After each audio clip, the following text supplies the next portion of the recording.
저는 FBDG의 운영진을 하고 있는 김훈민이라고 하고요. 제가 발표할 주제는 페이스북은 리액트를 왜 만들었을까예요. 그러니까 이 얘기를 왜 하게 됐냐면, 리액트 꼭 써야 되나요? 앵귤러가 좋아요? 리액트가 좋아요? 이런 질문을 되게 많이 하세요. 이제 그거에 대한 얘기를 좀 하려고 하는 거고요. 그러니까 결국 도구잖아요. 모든 문제를 해결할 수 있는 도구가 없다는 사실은 다들 아실 거고요. 리액트도 결국 도구다 보니까 얘가 잘하는 게 있어요. 잘하는 게 있고, 태어날 때 뭔가 어떤 문제가 있으니까 태어난 거잖아요. 그래서 어떤 문제를 해결하기 위해서 뭘 갖고 태어났느냐에 대한 얘기를 하려고 해요. 좀 개념적인 얘기를 할 거예요. 그래서 좀 지루하실 수도 있는데요. 한번 잘 열심히 해보겠습니다. 자, 첫 번째는 이제 상태에 대한 이야기인데요. 명사로 이제 사물, 현상이 놓여있는 모양이나 형편을 이야기하죠. 상태가 뭔지는 다들 아실 거예요, 머릿속에. 구체적으로 이제 정의를 내리라고 하면 말은 좀 하기 어렵겠지만 대충 그게 뭔지 감으로는 다들 알고 계시죠. 이게 UI 개발, 저희가 이제 UI 개발을 하니까 거기에 얘를 적용을 해보면 UI의 상태에 대해서 그런 개발하다가 그런 얘기 많이 들어보셨을 것 같은데, UI 상태가 어때요? 네. 그냥 아까 그 정의에 얘를 대입을 해보면, 그러니까 UI가 놓여있는 모습이나 형편을 이제 UI의 상태라고 얘기할 수가 있어요. 이게 무슨 상관이 있냐면, 이게 우리가 이제 HTML과 자바스크립트로 이제 뭔가 어떤 변수의 데이터를 담고 그런 것들을 이제 다 만들어 놓으면 브라우저가 그 데이터를 갖다가 표현을 하는 거죠, 화면에다가. 그렇게 해서 이렇게 UI를 만드는 거예요. 그러니까 UI의 상태라는 거는 결국 어떤 특정 시점의 데이터를 반영하는 거예요. 그러니까 우리가 보는 UI는 특정 시점의 데이터인 거죠. 그래서 다시 얘기를 해보면 상태와 데이터는 같다라고 얘기할 수도 있어요. 완전히 동치는 아니겠지만, 그러니까 뭔가 비슷한 느낌? 네, 그래서 상태 관리가 어렵다는 데이터 관리가 어렵다라고 이해할 수 있고요. 상태가 복잡하다라고 하면 관리할 데이터가 많다. 네, 그런 의미이기도 하죠. 이게 최초의 웹페이지를 복원한 건데요. 최초의 웹페이지는 이랬어요. 근데 이게 브라우저로 보니까 이런 형태지, 당시에 브라우저가 없었을 거잖아요. 지금 같은 그런 멋진 브라우저가 없었을 테니까요. 이런 모습이었죠, 그때는. 이것도 복원을 한 건데요.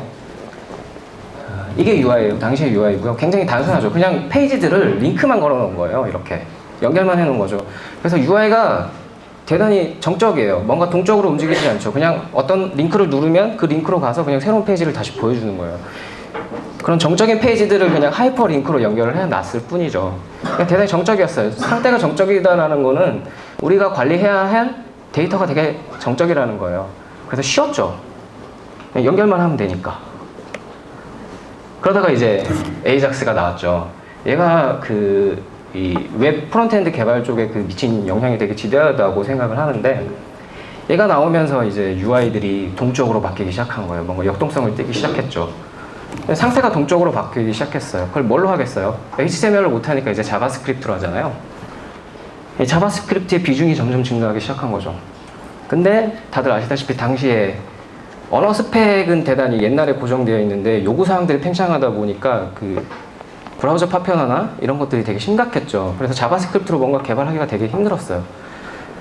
상태가 동적으로 변하니까 관리해야 될 데이터들이 많아졌는데, 자바스크립트로 그거를 뭔가 체계적으로 관리할 수 있는 그런 방법들도 없었고, 브라우저 파편화도 되게 심했고, 그래서 힘들었어요. 그래서 개발 난도가 되게 어려워졌죠. 그래서 이제 그때 우리 구세주가 나타난 게 이제 jQuery.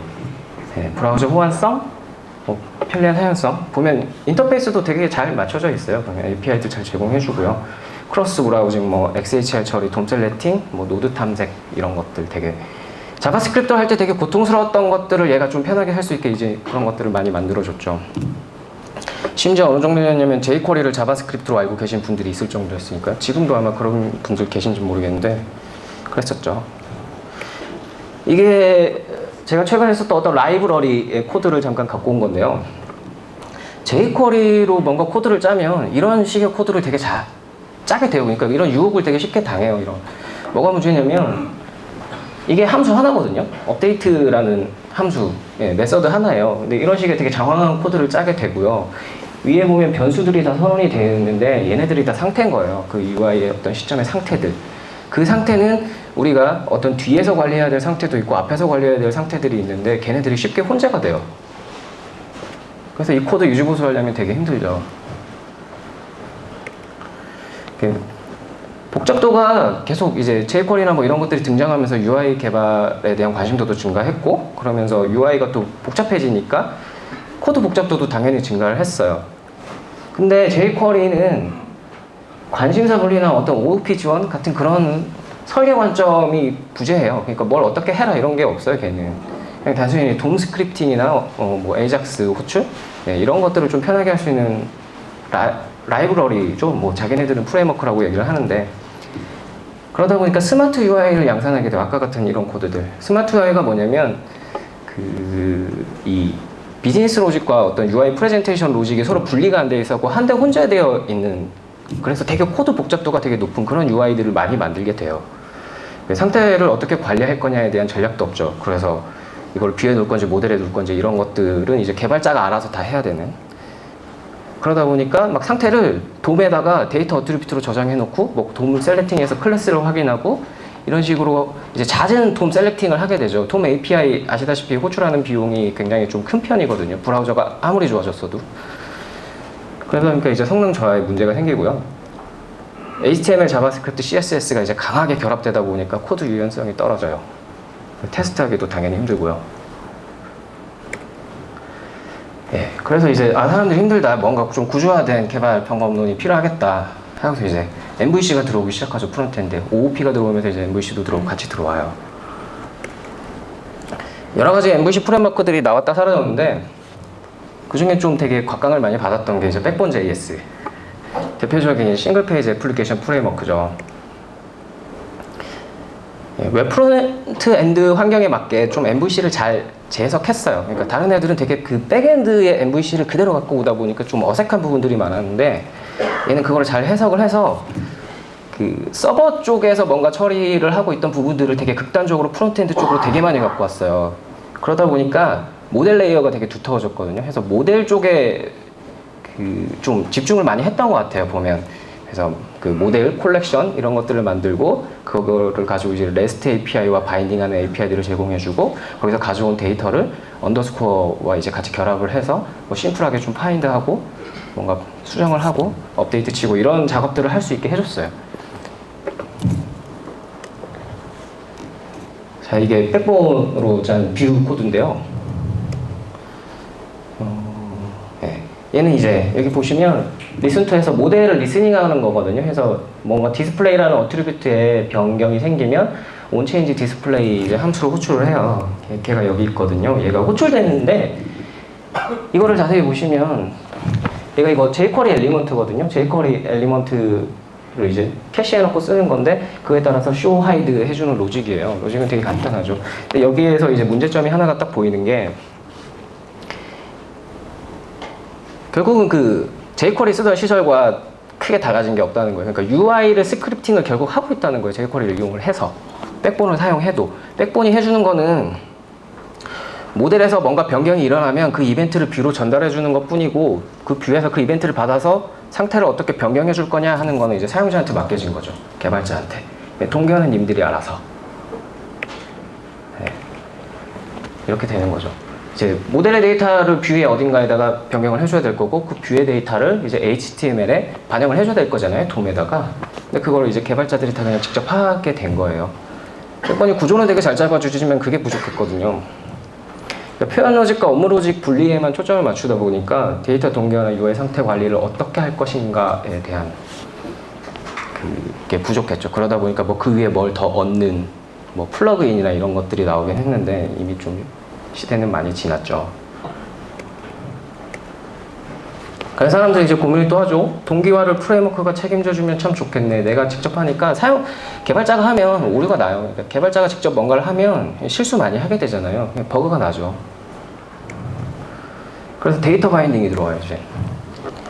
그러니까 뷰의 상태와 모델의 데이터를 이제 바인딩 해갖고 한쪽의 상태 변경을 한쪽의 상태가 변경이 일어나면 그거를 다른 쪽에다가 반영해주는 이런 식으로 이제 데이터를 서로 묶는다는 느낌이거든요. 예, 이게 그 대표적인 이제 데이터 바인딩을 이용하는 프레임워크 중에 엠버는 요즘에도 좀 많이 인기가 꽤 많은 프레임워크로 알고 있는데 한국보다는 외국에서 많이 쓴다고 하더라고요.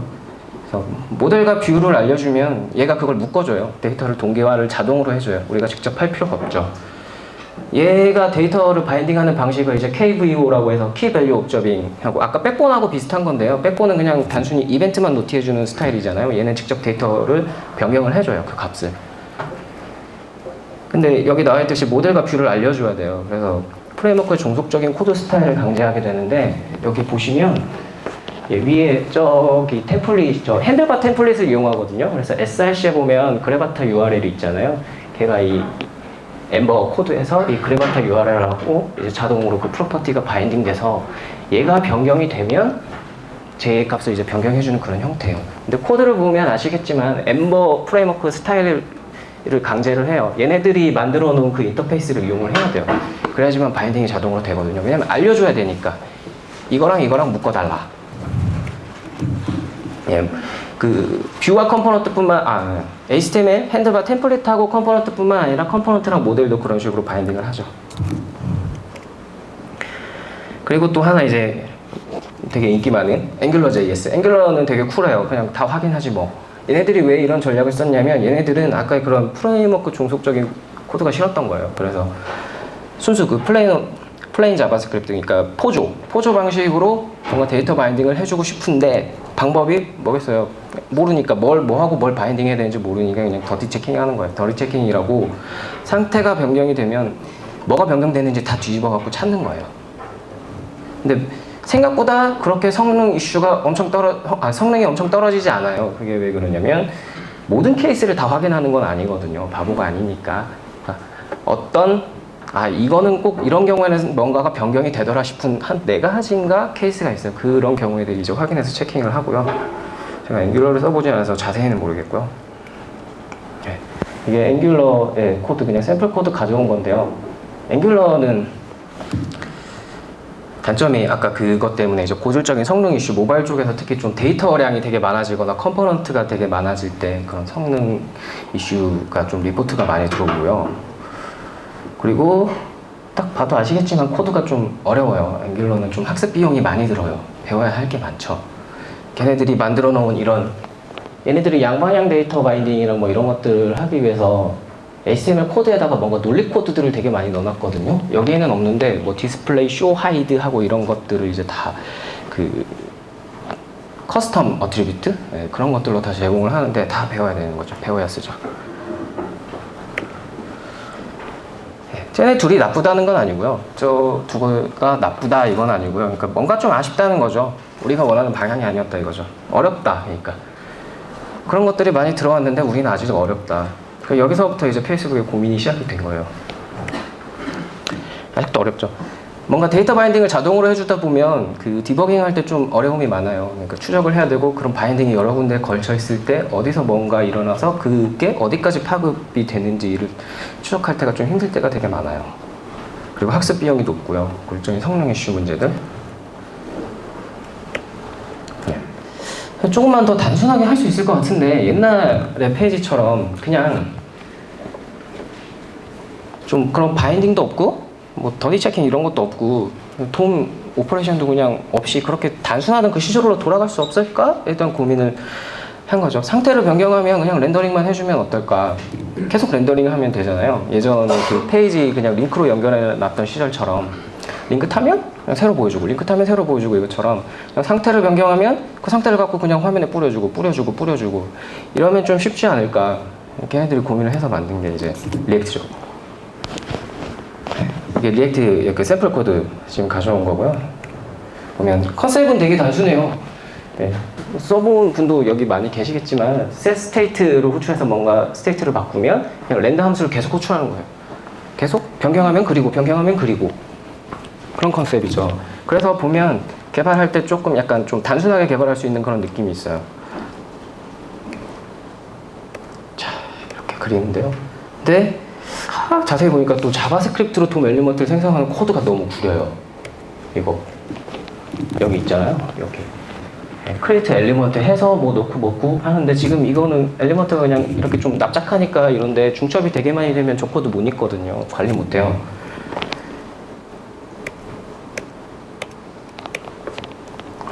구리죠. 그거 쓰니 차라리 템플 쓰겠다 이런 사람들 많았을 거예요. 그래서 이제 오케이 맞다. 그럼 JSX를 쓰면 어쩔까 하고서 JSX를 들어와요. 이거죠.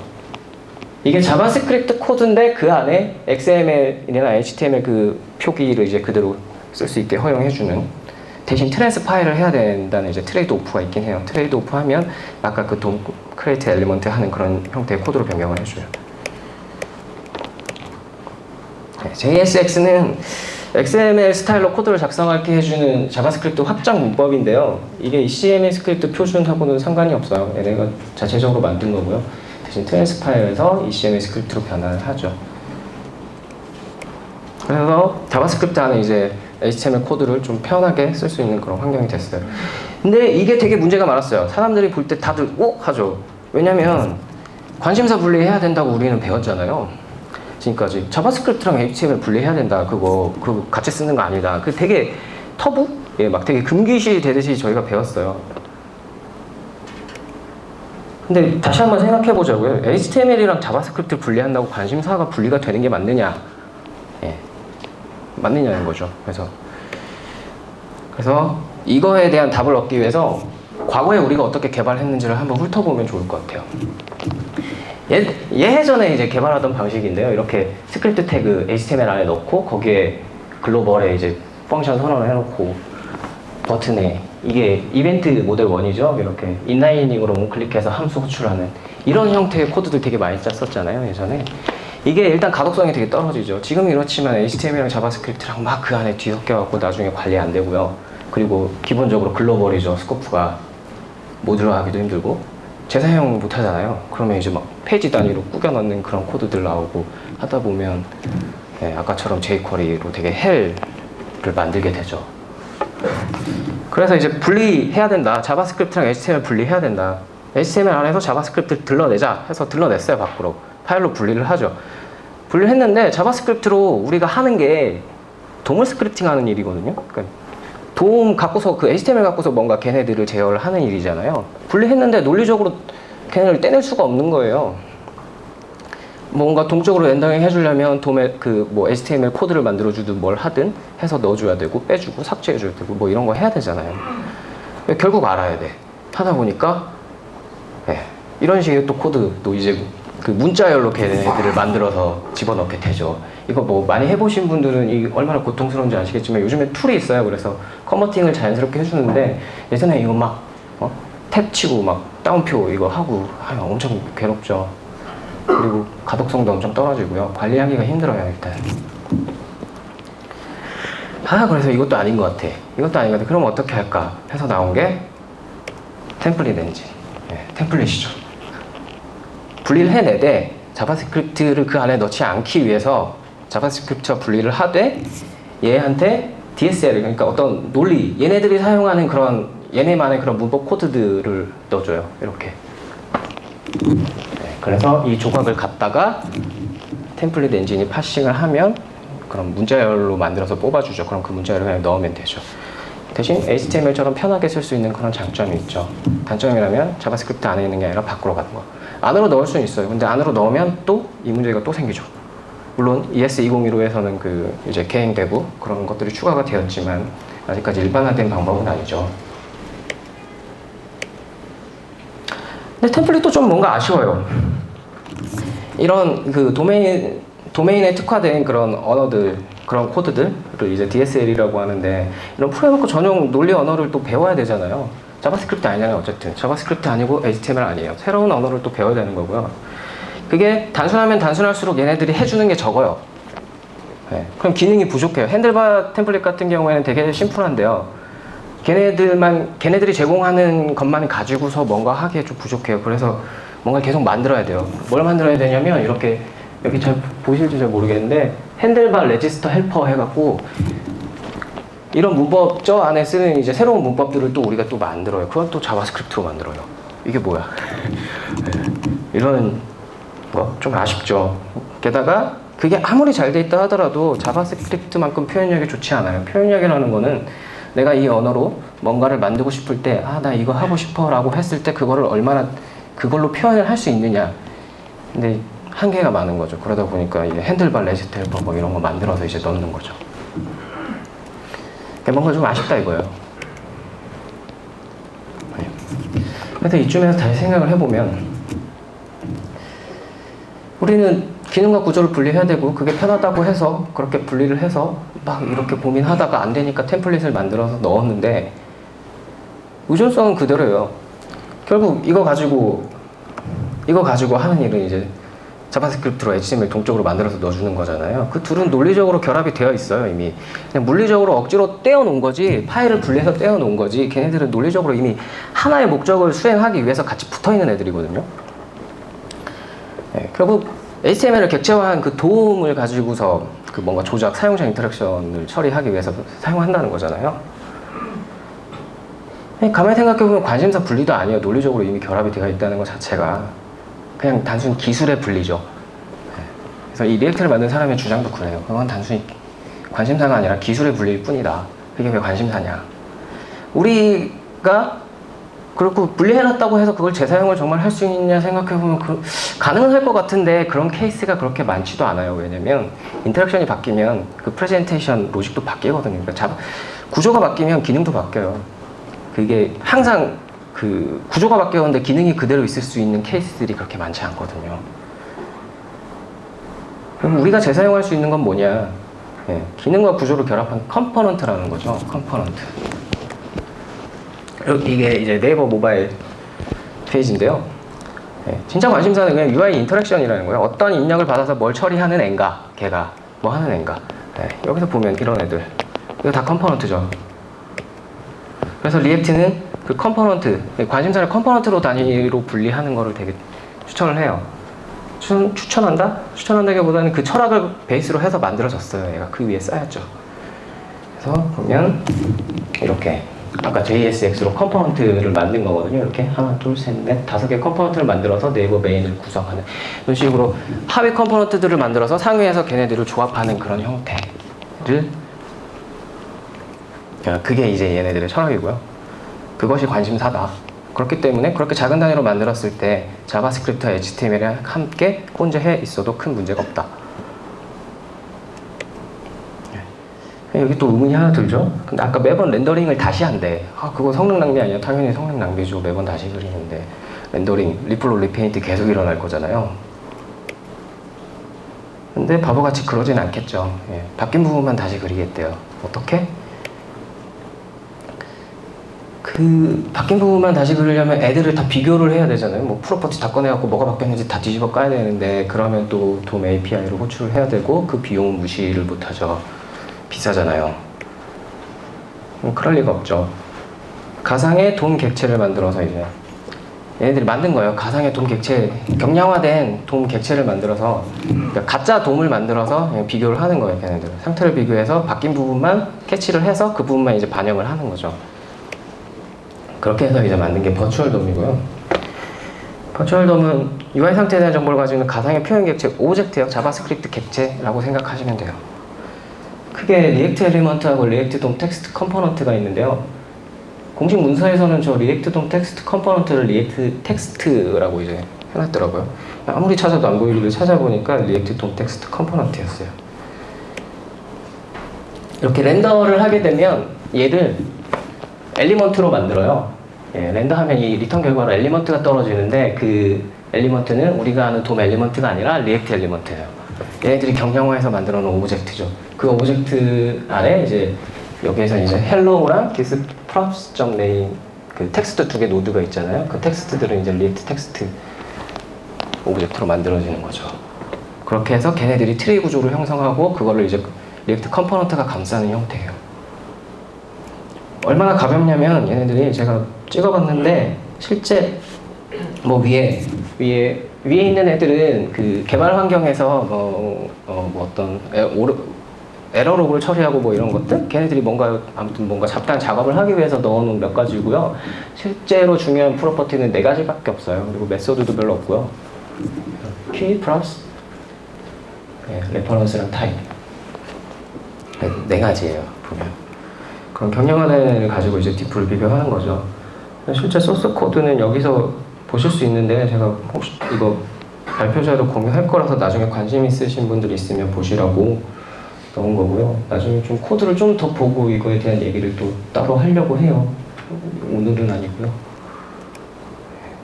그래서 여기 링크를 넣어놨고요.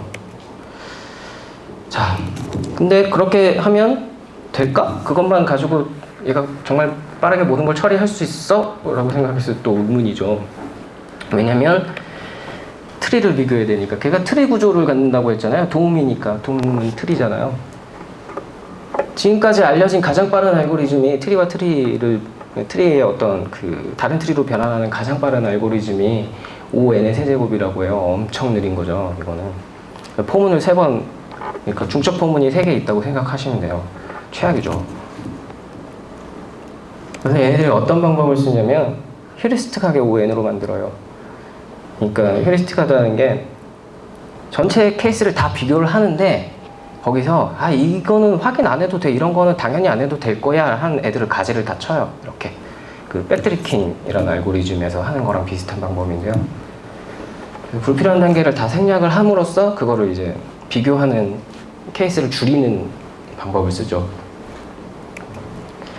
그 방법도 몇 가지를 이제 얘기해 보면, 비교 범위를 동일 레벨의 노드로 한정을 해요. 여기 빨간색으로 체크되어 있잖아요.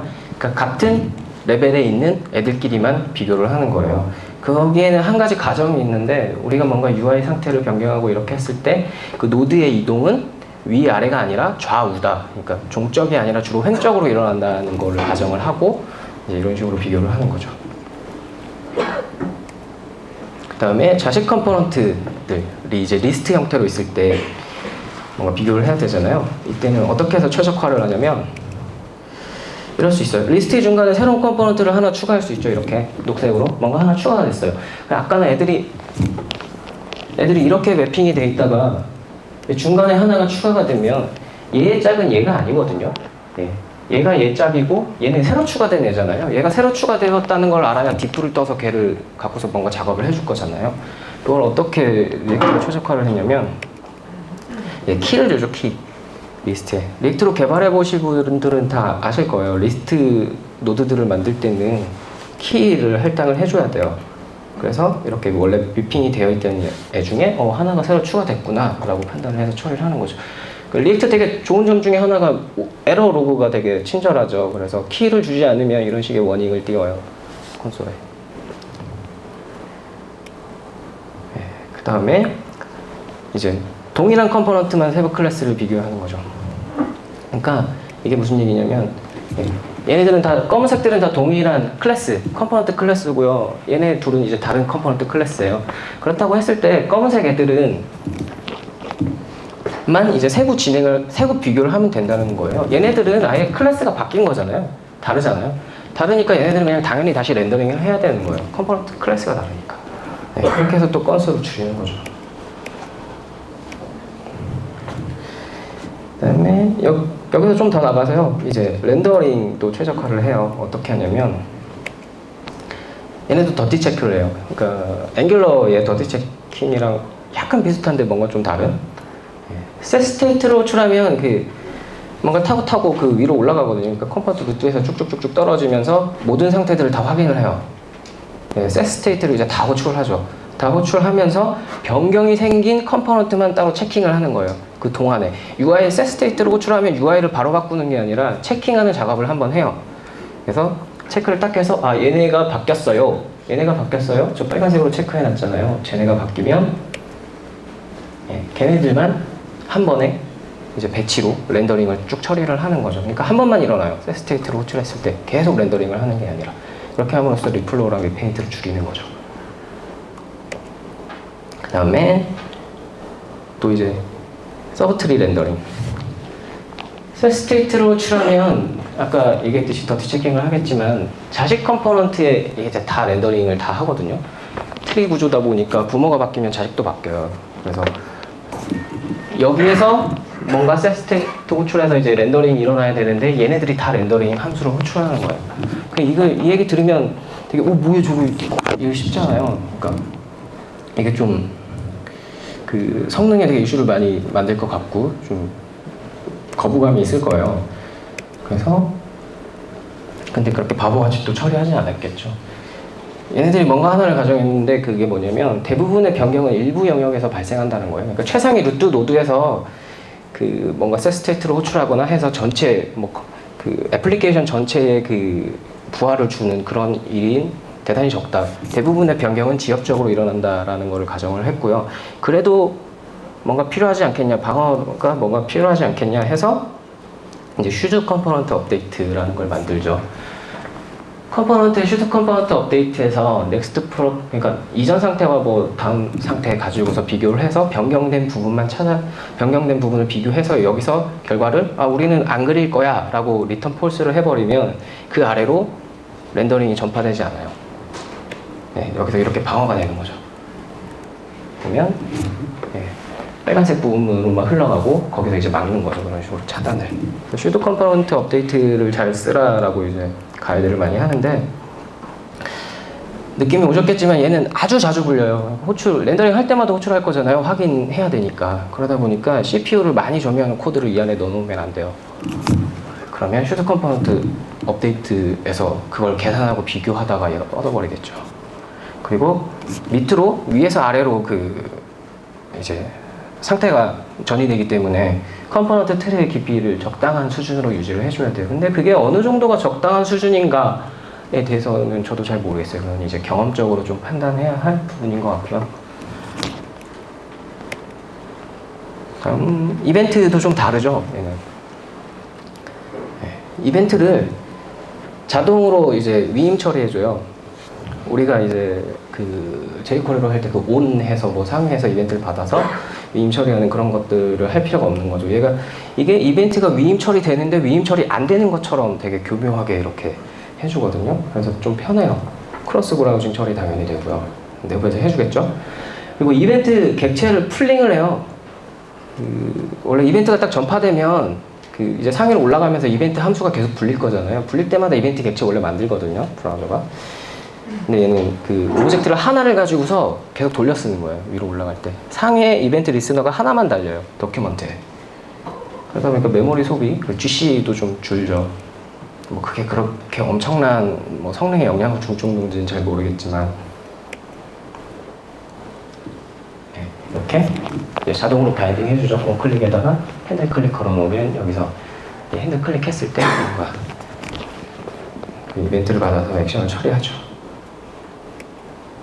그래서 제가 까봤는데 얘네들 이벤트는 그냥 네이티브 이벤트가 아니죠. 인조 이벤트라고 해서 얘네들이 만들어서 한번 랩핑을 한 이벤트인데